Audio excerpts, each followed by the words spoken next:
안녕하세요. 오늘도 생존을 위해 열심히 달리고 있는 생존자입니다. 지난 시간에 글로벌 은행 위기라는 주제로 얘기를 했었는데, 이제 일부에서는 실리콘밸리 은행이 어떻게 망하게 됐고, 이제 파산을 한 거죠. 그리고 그 이후에 언론에서 어떻게 보도가 됐는지, 그리고 정부는 어떤 식으로 대응을 했는지, 근데 정부의 대응에도 불구하고 이 지방은행의 파산이 어떻게 다른 지방은행으로 번지고 또 대형은행으로 번지고 심지어 크레딧 스위스 같은 글로벌 은행이 이제 파산을 하는 그런 글로벌 사태로 이제 번지게 됐는지에 대해서 알아봤었죠. 오늘은 자본주의가 아닌 신용주의 사회다라는 제목으로 지금 현재 벌어지고 있는 글로벌 은행 위기에 대해서 좀 더 자세히 얘기를 해보려고 하는데요. 특히 이제 정부에서 나와서 이제 하는 얘기는 이거는 이제 일회성이다. 이제 우리가 이미 다 해결했다. 뭐 실제로 그 이후에 화산은 나오지 않고 있습니다마는 그렇다고 해서 이 위기가 사라진 것은 아니죠. 계속해서 위기가 이제 진행 중인 거고 그렇기 때문에 구조적인 문제가 있다고 볼 수가 있습니다. 오늘은 그 이제 구조적인 문제 그리고 또 좀 더 깊게 언론에서 얘기해 주지 않는 내용들에 대해서 한번 얘기를 해 볼까 합니다. 지금 2023년 현재 일어나는 일들을 좀 더 자세히 이해하기 위해서는 2007년으로 다시 돌아갈 필요가 있는데요. 2007년, 2008년에 우리는 이미 무슨 일이 일어났는지 알고 있죠. 베어 스턴스라든지 아니면 리먼 브라더스 같은 대형 투자 은행들이 파산을 했고 정부와 이제 미국 정부 연준이 시장에 개입을 해서 사태를 무마를 시켰는데 그 이후에 이제 다드 프랭크나 이제 바질 3 같은 이런 강력한 규제가 실시가 됐고 이제 은행이 인제 건전성도 굉장히 좋아졌고 연준이 또 양적 완화 같은 걸로 뭐 유동성을 만들어내고 이랬지만 항상 나와서 본인들이 모든 문제를 해결을 했다. 그리고 이제 옐런이었죠. 전 연준 의장. 지금 현재는 이제 재무부 장관인데 그 당시에 "우리가 앞으로 또 다른 금융위기를 볼 일은 없을 것이다."라고 이제 호언장담을 했었습니다. 근데 그 말을 한 지 인제 불과 몇 년 뒤에 지금 같은 인제 글로벌 금융 위기가 다시 발생을 하고 있는데 그러다 보니까 이제 "2008 년의 재림이 아니냐."라고 얘기가 나오고 있는 거죠. 그리고 '정말 우리가 2007 년, 8 년의 문제를 다 해결한 것이 맞을까?'라는 의문도 생기고 있습니다. 그러다 보니까 지금 현재의 국제 통화 시스템이 아직 2007 년을 기억하고 있다는 것을 알 수가 있는 거죠. 왜 그러면은 2007 년이 중요할까를 알려면 2007 년이 중요한 이유는 그 당시에 인제 은행들이죠. 서브프라임 모기지들 막 그 부실 채권들 남발하다가 망하고 뭐 이랬었는데 그때 당시에 인제 PTSD가 온 거죠. 한마디로 쇼크를 받아서 그 이후에 행동에 아주 큰 변화가 생깁니다. 연준이나 언론이나 뭐 정부 이런 데서는 "규제 때문에 인제 은행들이 안전하다."라고 얘기를 하지만 그거는 엄밀히 말하면 틀린 얘기예요. 은행 스스로가 이미 쇼크가 와서 PTSD가 강하게 와서 돈을 그때 이후부터는 함부로 찍어내지 않기 때문이죠. 근데 인제 이런 말을 하면 분명히 반문하는 사람들이 있을 겁니다. "아니 돈은 연준이 찍어내는 거 아니냐. 맨날 연준의 뭐 의장 파월 의장 같은 사람이 나와서 뭐 "코로나 때 우리가 돈 무한정으로 찍어내겠다." 이런 식으로 말을 공공연하게 했었는데 "연준에서 돈을 찍어내는 것이 아니냐." 라고 인제 반문을 할 수가 있는데 연준은 돈을 찍어내는 것이 아닙니다. 사람들이 가장 잘못 알고 있는 것 중에 하나가 이 "연준이 유동성을 만든다. 찍어낸다."라는 건데요. 그 말을 하는 사람들의 인제 얘기를 좀 더 들어보면 이런 생각을 하는 것 같아요. 일단 연준이 만든 2008년 이후에 세상의 관점으로 보는 게 하나가 있을 수가 있고 그다음에 "돈을 찍어낸다."라고 했을 때 이 사람들은 보통 화폐공사 같은 데서 인제 종이 지폐 찍어내서 뭐 5만 원권, 10만 원권 그거를 인제 시중에 푸는 그런 거를 '돈을 푼다.'라고 생각을 하는 것 같습니다. 근데 연준은 그런 걸 하는 곳이 아니거든요. 기준금리 올리고 내린다고 해서 유동성이 큰 변화가 없습니다. 정확히 말하면 상관관계가 크게 많이 없는 거죠. 그렇기 때문에 사람들이 많이 착각을 하는 건데 왜냐하면 연준이 스스로 자기들이 돈을 찍어낸다고 했으니까. 근데 실제로 돈을 찍어내는 곳은 은행들입니다. 그중에서도 이제 시중은행들이 민간에서 대출 등을 통해서 돈을 찍어내는 건데, 그러면 이제 이 돈을 찍어낸다라는 것의 의미에 대해서 한번 또 생각을 해봐야 되는데요. 여기서 이 돈이란 무엇일까를 생각을 해보면 그거는 이제 신용이라고 할 수가 있습니다. 그러니까 이제 현금을 막 그 종이 지폐를 찍어내서 시중에 유통하는 것이 아니라 이 신용을 통해서 돈을 찍어냅니다. 그래서 현대 사회는 이 신용이 기반이 되는 거고, 그다음에 그 신용을 통해 돈을 찍어내는 사회고, 그 신용을 확장하는 데 있어서 핵심이 바로 담보입니다. 금융시장은 특히 이 담보를 얘기를 하지 않고는 아무것도 얘기를 할 수가 없어요. 그렇기 때문에 무슨 시장에서 일어나는 일들을 이 담보에 대한 설명이 없이 혹은 이해가 없이 얘기를 하게 되면 그거는 아주 일차원적인 얘기밖에 할 수가 없는 그런 게 되는 거죠. 그렇기 때문에 실리콘밸리 은행이 파산을 한 것에 대해서 이거는 일회성이다. 이 은행이 멍청해서 해지를 안 해서 그렇기 때문에 망한 거다라고 하면 그거는 금융 시스템에 대한 이해가 전혀 없는 파이낸셜 미디어에서 얘기하는 거를 곧이곧대로 믿는 그런 것밖에는 되지가 않고요. 담보에 대해서 좀 자세히 알아야 되는 게 뭐냐면 이 자본주의의 핵심이 뱅킹 시스템이죠. 그 뱅킹 시스템을 돌리는 게 바로 이 담보이기 때문입니다. 이거는 아주 간단하게 생각을 해보면 우리가 이제 신용카드를 쓰잖아요. 일상생활에서. 그러면 이 신용카드를 긁는다라고 했을 때 우리가 현금 거래를 하는 게 아니죠.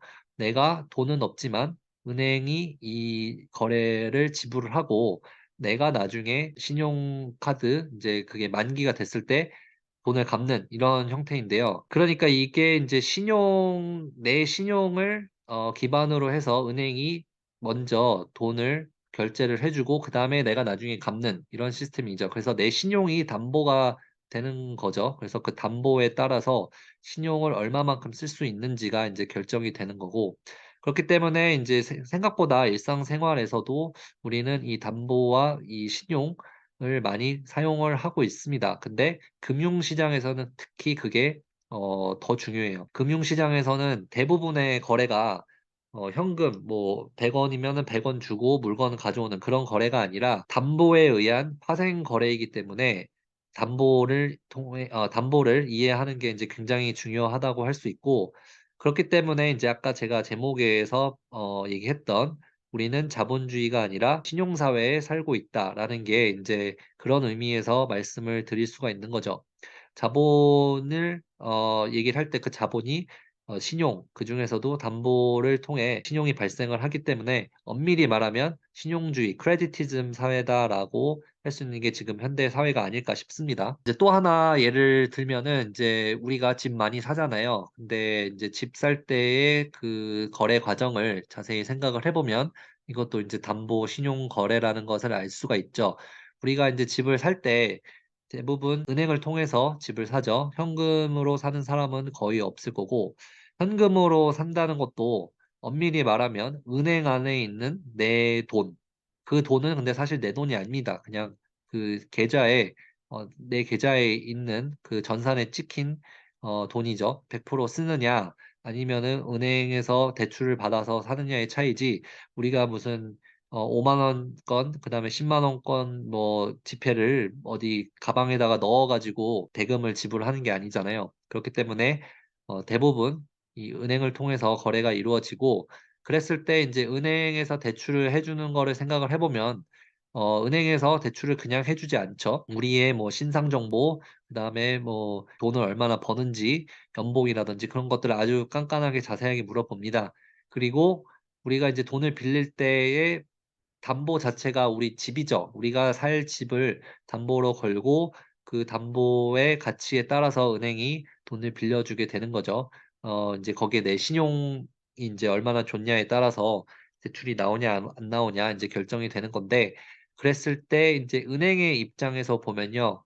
이게 대출이라는 행동을 통해서 없는 돈을 찍어냈다고 할 수가 있습니다. 그래서 이 자산을 통해서 신용을 확장시키는 이런 효과가 발생을 하게 되는 거고, 그다음에 이제 부채 사이드를 보면은 이제 보통 이거랑은 별개로 보통 사람들이 은행에 입금을 하게 되잖아요. 그러면 이제 은행 입장에서는 이게 부채가 되는 거거든요.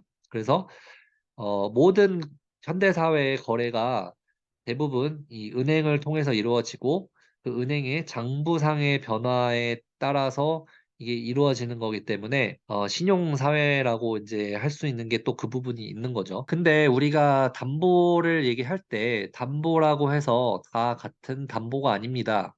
담보도 등급이 존재를 하는데 이제 뭐 1티어, 2티어 이런 식으로 퀄리티가 나뉘게 되거든요.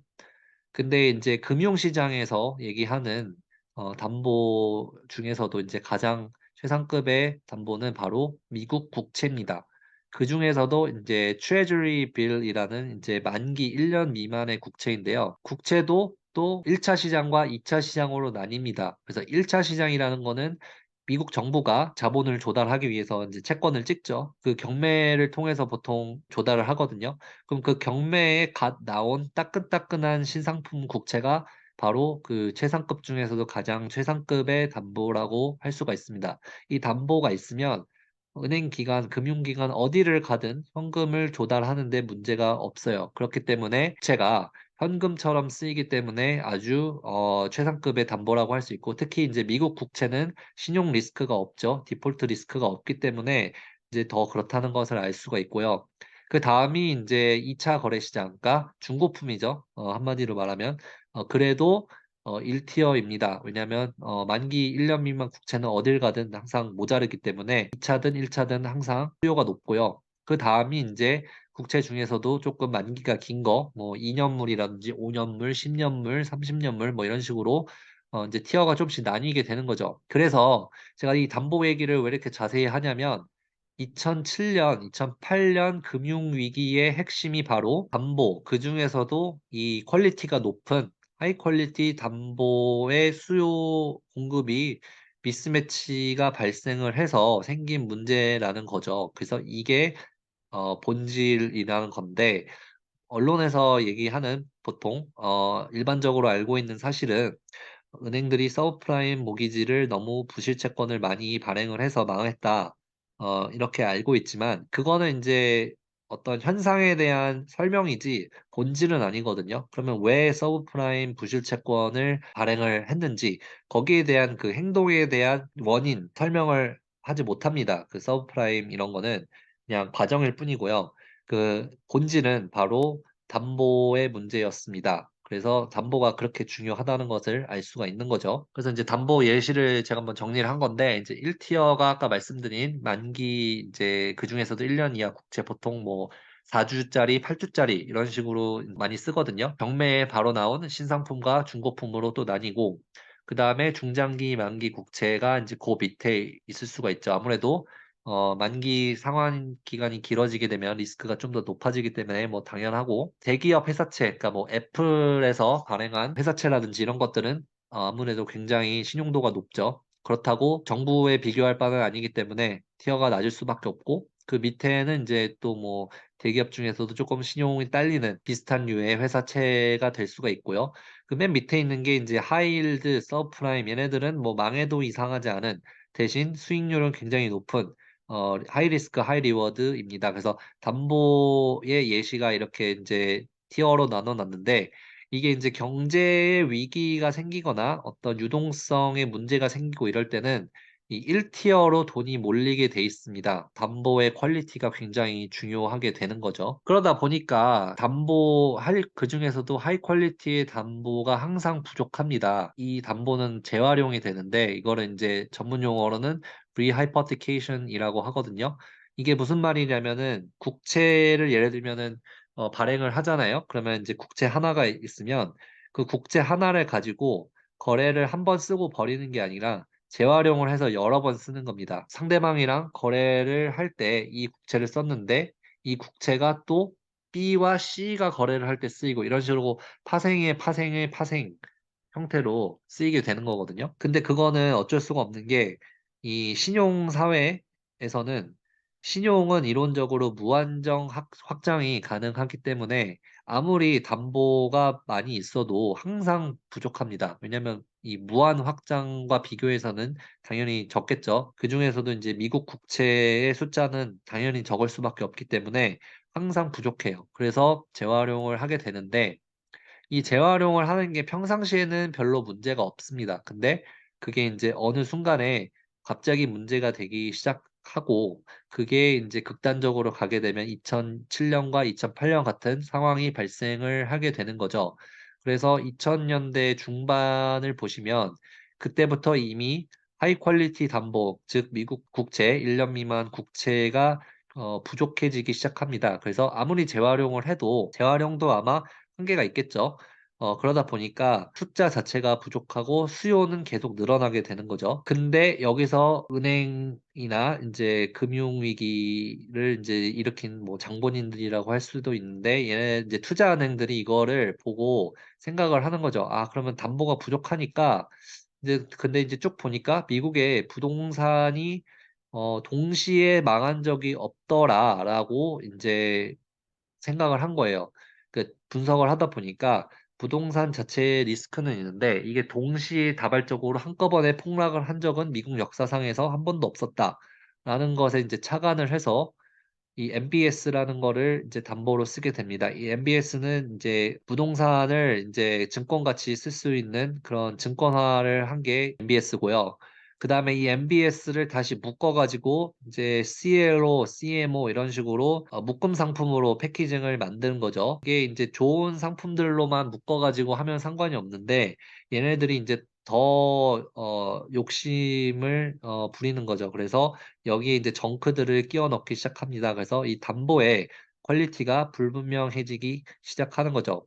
근데 이게 경제가 좋고 평상시에 문제가 없을 때는 이런 것도 담보로 다 받아줍니다. 왜냐하면 '설마 망하기야 하겠어.' 이런 식으로 생각을 하면서 은행 거래할 때 인제 금융 거래를 할 때 전혀 문제가 없는 건데 근데 이게 인제 시간이 가고 또 경제 상황이 바뀌고 유동성에 문제가 쪼끔 생기고 그다음에 사람들의 경제에 대한 기대가 쪼금씩 그 하락을 하고 문제가 생기기 시작하면 이 담보에 문제가 생기기 시작합니다. 근데 이게 시장에 계속 유입이 되기 시작하니까 어느 정도까지는 괜찮은데 이게 임계점을 넘어갑니다.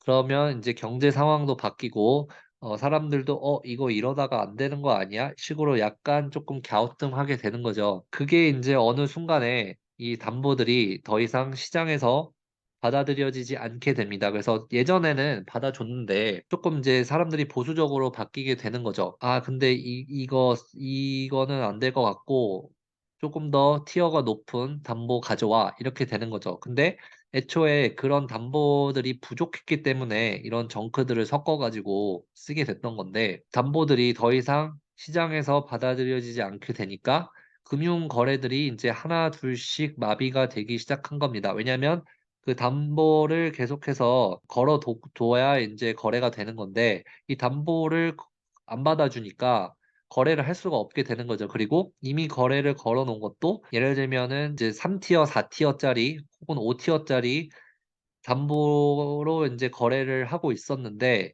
갑자기 이 담보를 받아줬던 쪽에서 "야 이거 원래는 우리가 100 불에 받아줬는데 이거 한 50 불어치 밖에 안 되는 것 같다. 그러니까 50 불을 더 채워 넣어라." 이런 식으로 나오는 겁니다. 그러니까 이 담보에 대한 신뢰가 갑자기 떨어지기 시작하면서 이제 마진 콜이 들어오게 되는 거고요. 그러면 거래를 계속 유지하기 위해서는 그리고 청산이 되지 않기 위해서는 그 채워 넣어야 되겠죠. 그러려면은 자산을 가진 거를 팔아야 됩니다. 왜냐하면 가진 담보가 없기 때문에 가진 자산을 억지로 팔아서 현금을 마련을 해서 그 현금을 충당을 해야 되는 일이 발생을 하고 이제 악순환이 되기 시작하면 너도 나도 가진 자산들을 마구마구 내다 팔면서 그게 인제 전체적인 시장에 영향을 주고 나중에는 폭락이 오게 되는 그게 인제 2008년 사태의 본질입니다. 담보들로 복잡하게 얽힌 금융시장에 이 담보들이 문제가 생기자 금융시장에 마비가 온 거고 해결을 할 수 없는 수준까지 가게 되니까 결국에는 이제 다 망하게 생긴 거죠, 전부 다 얽혔으니까. 그러니까 정부가 어쩔 수 없이 나서서 구제를 하게 됐던 거죠. 이 과정에서 은행들이 예전에는 이런 담보들도 마구 받아줬기 때문에 어떤 식으로든 대출 상품을 마구마구 만들어내서 신용을 확장을 하고 그랬었는데 베어 스턴스나 리먼 브라더스 같은 이런 대형 은행들이 망하는 거를 지켜봤을 거 아니에요. 이런 은행들이. 저걸 보면서 벌벌 떨겠죠. 야, 저런 대형 은행도 무너지는데 우리라고 그렇게 되지 말란 법 있냐? 그러면서 이제 PTSD가 오는 거죠. 그래서 공포심이 이제 극단적으로 올라가기 때문에 예전과 같이 그런 크레딧 크리에이션의 행동을 보이지가 않게 되는 겁니다. 행동을 보이지 않게 되는 거죠. 그러니까 예전만큼 대출을 안 해주게 되는 거죠. 규제 때문에 뭐 못했다 이런 식으로 얘기를 하지만 본질을 생각을 해보면 이미 은행들이 PTSD가 있는 상황이기 때문에 그때를 아직까지도 기억을 하고 있는 거죠. 그게 10년이 됐든 15년이 됐든 기억을 하고 있습니다. 그래서 이런 상황이 또 오니까 또 인제 그때가 생각이 나면서 지금 발빠르게 대처를 하고 있는 거죠. 근데 인제 그 이후에 대출을 안 해 주다 보니까 인제 2010 년대의 가장 큰 문제 중에 하나가 양적 완화나 이런 걸로 유동성을 억지로 많이 만들어내긴 했는데 그 만들어낸 유동성이 전부 어디로 가냐? 대기업들로 몰려가는 거죠. 왜냐하면 옛날 같으면 은행들이 이런 중소기업들이나 이런 중견기업들 쪼끔 위험성이 있더라도 대출을 많이 해 줬을 겁니다. 근데 그런 경험에 있다 보니까 그 이후에는 '아 이거 이러다가 대출 많이 해 주다가 망할지도 몰라.'라는 공포심이 항상 있다 보니까 그리고 정부의 규제에는 소용이 없다는 걸 얘네들은 알고 있어요. 안전한 쪽으로 계속 대출을 해 주는 거죠. 그러다 보니까 대기업들 망할 확률이 낮은 신용이 높은 대기업들한테만 계속 돈이 몰리는 거고 그러니까 인제 자본의 부익부 빈익빈이 발생하게 되는 겁니다. 그렇기 때문에 인제 2010 년대에 기업들이 그렇게 성과급 파티를 하고 주식이 오르고 했지만 대부분 그 넘치는 유동성이 전부 대기업들로 들어갔기 때문에 대기업들은 자사주를 매입하고 하면서 그 주식 가격이 계속 올라갔었지만 이런 중소기업들 특히 인제 스몰 캡, 미드 캡 이런 주식 시장을 보면 대형주 시장보다 훨씬 수익률이 안 좋거든요. 그런 게 인제 자본이 그쪽으로 가지 않다 보니까 인제 그런 일이 발생을 했던 거고요. "은행의 심리 상황에 문제가 발생했다."라고 보시면 되겠습니다. 그러면 인제 은행들이 예전같이 안 빌려주다 보니까 이제 대출을 안 해 주는 거죠. 그러면 그 대출 안 해 주는 게 인제 일부가 연준이 대체를 했고 그 대출 프로그램도 연준이 있어요. 뭐 BTFP 같은 최근에 나온 그런 대출 프로그램이 있는데 근데 한계가 있죠. 연준은 돈을 찍어내는 곳이 아닙니다. 그래서 연준이 할 수 있는 건 한계가 있고 그다음에 이제 섀도우 뱅킹 그러니까 이제 비은행권 규제가 쪼끔 적은 곳 그리고 쪼끔 더 민간 시장에서 자유롭게 활발하게 대출을 해줄 수 있는 사모펀드 이런 쪽으로 인제 대체가 된 겁니다. 그 섀도우 뱅킹이 지금 또 다시 문제가 되고 있는 거죠. 그래서 인제 결론은 우리가 지금 과연 2007 년에서 완전히 벗어났다고 할 수 있을까라고 묻는다면 저는 인제 아니다라고 생각을 하고 있는 거고요. 그다음에 그때의 그 상황이 다시금 되풀이 되고 있다. 그리고 이미 PTSD가 온 은행들이 그때의 기억을 가지고 신용을 이제 줄이고 여기서 대출을 더 줄이고 현금을 확보하고 이런 지금 상황으로 가고 있는 거죠. 그래서 오늘은 이제 담보와 신용이 왜 중요한지 그리고 실리콘밸리 은행 사태가 인제 의미하는 게 뭘까를 이제 2007 년에 한번 빗대어서 얘기를 해 봤는데요.